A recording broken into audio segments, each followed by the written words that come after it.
It was wild. I remember like on the way to the hospital, I was like telling my wife, I was like, look, I don't want to see anything, all right? It's going to be gross. I wished it was like the 50s when they didn't even let men in the hospital. But it's not. Now doctors are like, do you want to deliver the baby? Why don't you do most of it? They just pull the baby out and they're like, here, cut the umbilical cord. They just tell you to do it real fast. I didn't take a class. They just act like I'm the guy that cuts umbilical cords at the hospital. I almost cut the wrong part, like, I don't know what it is. And they're like, that's not right. I was like, well, why don't you do it? You did go to doctor's school for this. Why am I doing minor surgery right now? I mean, is it cheaper? If it's not cheaper, I don't want to do it, all right? And then they just hand you your baby, and they're like, all right, I'll see it. Like, doctors are so unimpressed with birth. And they're like, good luck. And then I remember the first question I asked, I was like, how much do you feed it?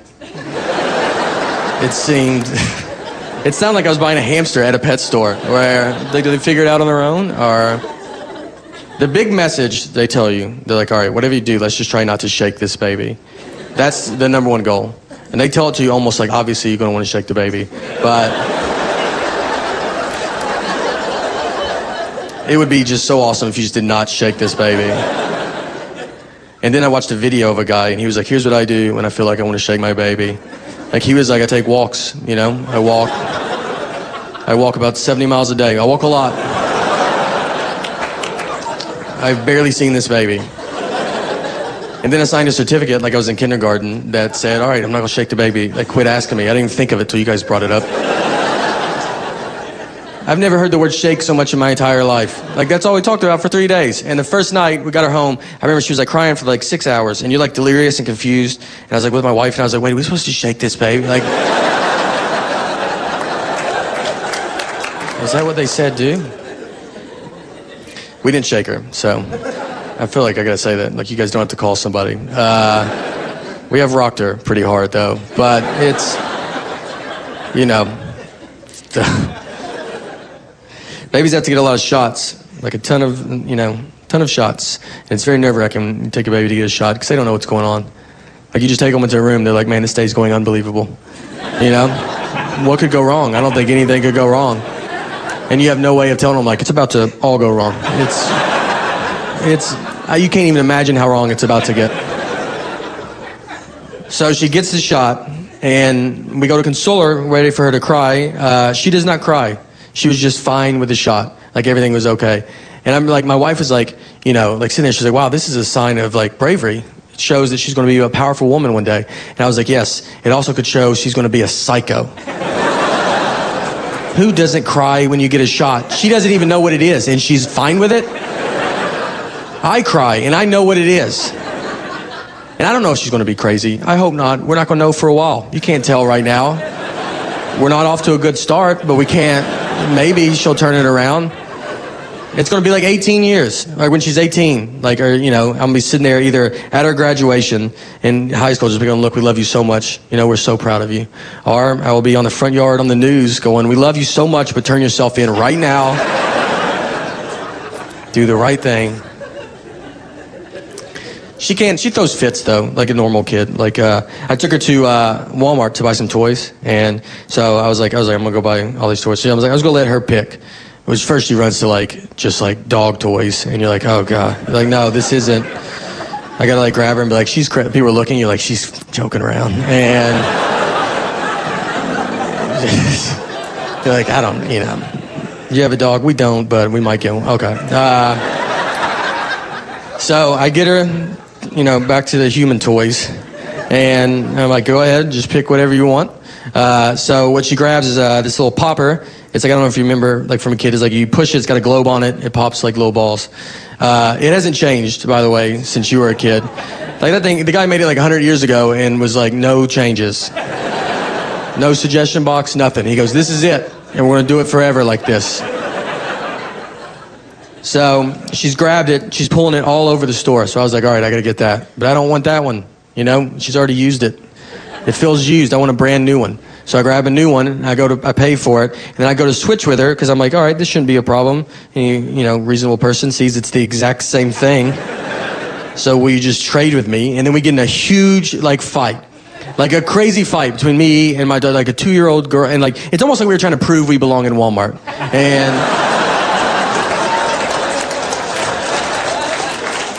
I'm sitting there and I'm just like, let it go, all right? It's the exact same thing. It doesn't even let it, you can't tell the difference. And like, if she's looking at me too, like, why don't you let it go? It's the exact same thing. You can't tell the difference. I got it out of her hands though. I'm so much larger than her, you know? Like, I was like, I got it. I thought, I don't want her to win. I was like, you're not gonna win this. And we took it home. She's not touched it since then. Like, I don't even know who won. Like, I thought I won. I've just bought something no one's using. It's our first kid. I don't know if we had a kid too late in life. Sometimes I wonder. Like, you know, I'm 35. I was 33 when she was born. And like, because you ever ask someone that has kids, you're like, when's the best time of your life? They will say before they have kids or after their kids move out. There's like 20 years they don't mention, and that's when kids were in their house. So by the time my daughter moves out, I'll be 53. I'll be dead within hours. So I've just pushed it too far, you know? Like I should have done it earlier. So, I love doing stand-up comedy. I love it. And the job I had, the last serious job, the job I will go back to when all this falls apart. I was a water meter reader. Thank you. This job the title was the description of what you do. People would ask, I'm a water meter reader. Yeah, what's that? Let me tell you what it is, all right? We're gonna read water meters. It's 100% of the job. So back when I did it, it was in Wilson County, Mount Juliet, Tennessee.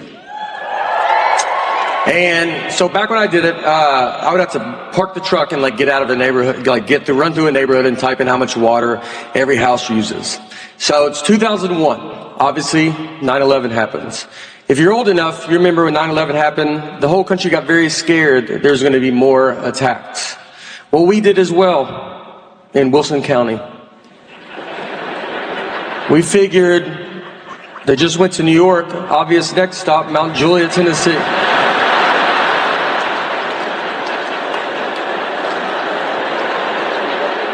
And they are going to poison our town's water. So they got all of us water meter readers to guard the water tanks. I really did this. I stood just in a dark field, alone, waiting for the Taliban to show up.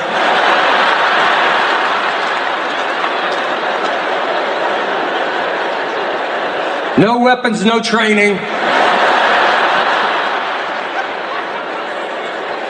They gave us a lantern. A lantern. That does nothing but shows your body as you hold it up. I can't see 2 feet in front of me. If someone's got a gun, they're like, just shoot at the only light in that field. They're gonna put it over my heart to see. I'm like, what's going on?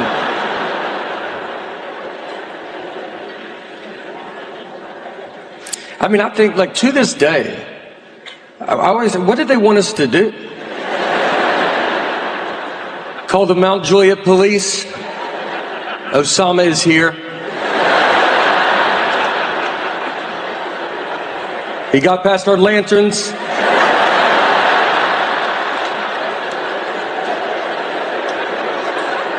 He's in the water tank. He knew how to open that. We were surprised by that, but he knew what he was doing.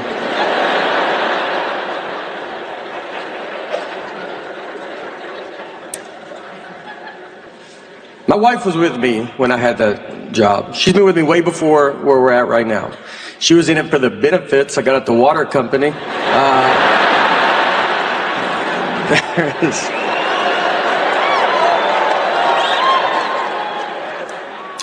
We've been married 17 years. Thank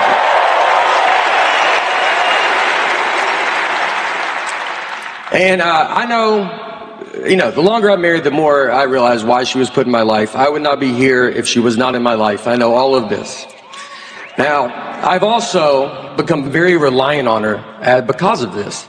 I don't know anything about me. Like, I don't know what I like and don't like to eat.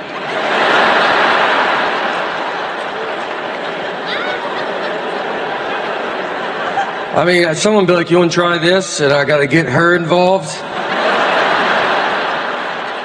And I'm like, I don't think so. I don't know how long to microwave something. I have to ask her every time, as if her family invented the microwave. How long do we microwave this for? And she's like, do it till it's hot.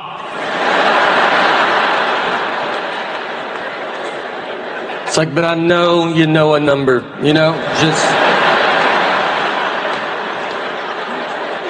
just say the number.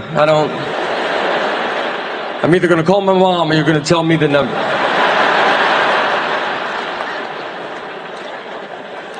If she doesn't tell me, I type in 90 minutes and I'll walk away.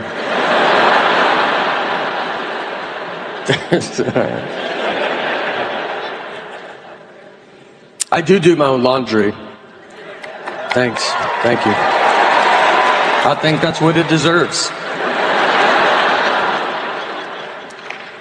My mom did my dad's laundry growing up, so I thought all wives do husbands' laundry. And I've always done my own. And to be honest, I felt it had been forgotten about over these past 17 years. The sacrifice I was making that other husbands didn't have to make. One day, I was like driving home and it popped in my head and I was like, all right, I'll bring that up.